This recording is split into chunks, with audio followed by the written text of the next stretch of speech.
সচিব গিয়াসউদ্দিন, রায়হান জবিউল্লাহ থানা বিএনপির অন্যতম সহসভাপতি জনাব হাজী রুহুল আমিন সাহেব। রোহিতপুর ইউনিয়ন যুবদলের ১, ২, ৩ নং ওয়ার্ডের কর্মী সভা অনুষ্ঠিত হয়।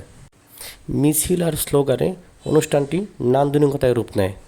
অনুষ্ঠানে প্রধান অতিথি হিসাবে উপস্থিত ছিলেন ব্যারিস্টার ইরফান ইবনে আমান অমি। নান্দনিক আয়োজনের মধ্য দিয়ে কর্মী সভার সমাপ্তি ঘটে। 1990-91 যখন আমি ইস্পাহানি কলেজের ছাত্র সংসদের 92 সংসদে ছিলাম, তখন আপনারা দেখেছেন এই বাবুবাজার ব্রিজ তখন ছিল না, ছিল জিন্দিরা ফেরিঘাট। তখন আপনারা মবিন কোম্পানির ইটের রাস্তা দেখেছেন, মবিন কোম্পানির সেই বাস দেখেছেন।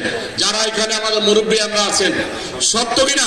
নির্বাচনের মধ্যে আমার নেতা আমানুল্লাহ আমান 4 বারের এমপি ছিলেন। নিস্তলা যে অন্ধকার, আমি যদি এই 91 আপনারা ভোট দেন, ইনশাল্লাহ আমি আধুনিক শহর রূপে গড়ে তুলব।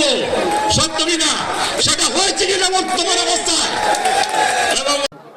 আমরা 16 বছর ধরে দেশ নায়ক জনাব তারেক রহমানের নেতৃত্বে বাক স্বাধীনতার জন্য, মানবাধিকার ফিরিয়ে আনার জন্য, গণতন্ত্রের জন্য এবং ভোটাধিকারের জন্য আমরা আন্দোলন করেছি না?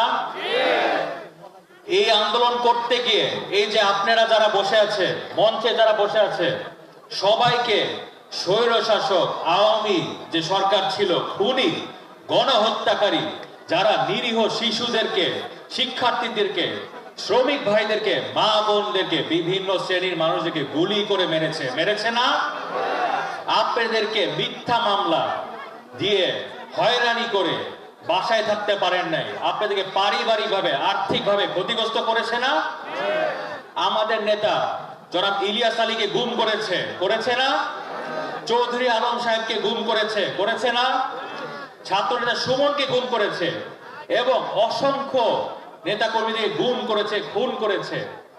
অতএব এই স্বৈরশাসক সরকার 5ই আগস্টে পালিয়ে চলে গিয়েছে, কিন্তু তাদের প্রেতাত্মারা এখনো ঘুরে বেড়াচ্ছে। ঠিক না ভাই বোনেরা? অতএব আপনারা এখানে যারা যারা আছে, সবাই সজাগ, সবাই সচেতন নাগরিক।